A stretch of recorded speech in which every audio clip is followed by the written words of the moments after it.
Қайырлы күн баршаңызға. Қалдарыңыз қалай? Бүгін бізде суббота, пакет ашар, яғни ярмаркаға барып, осындай черешня алып келдік.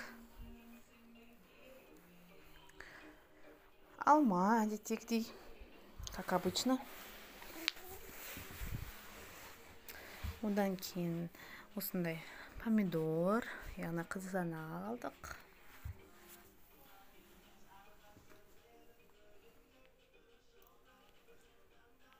Ірімшік алдық. Осы ірімшікті қатты жақсы көреміз, бәріміз үй ішімізбен әкелеміз, прям жеп қоя береміз. Дәмі өте күшті, еще пайдалы.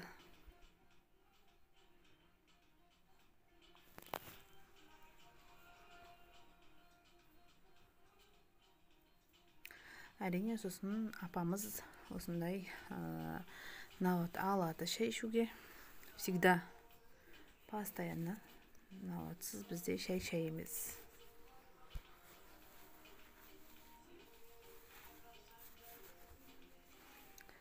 Қазір таңғы асымызды жақсылап тұрып, дастархан жасап, таңғы ас ішетін боламыз.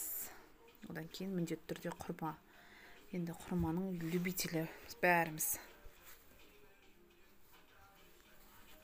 Құрман түрі онша емес болғанмен дәмі әдемі екен. Капустаға салат. Обедке салат жасаймын бұйырса. Капуста, помидор, огурцы қосып салат жасайтын боламын. Каналымызға тіркеліп, лайк басып кетіңіздер. Конечно, огурцыйты айтып кете қояйық. Сонымен осы алған заттарымыз ярмаркадан. Әр суббота ярмарка болады бізде. Базардан бағасы шамалы болсын төмен болады. Келесі ярмарка Құдай қаласа бағаларын салатын боламын.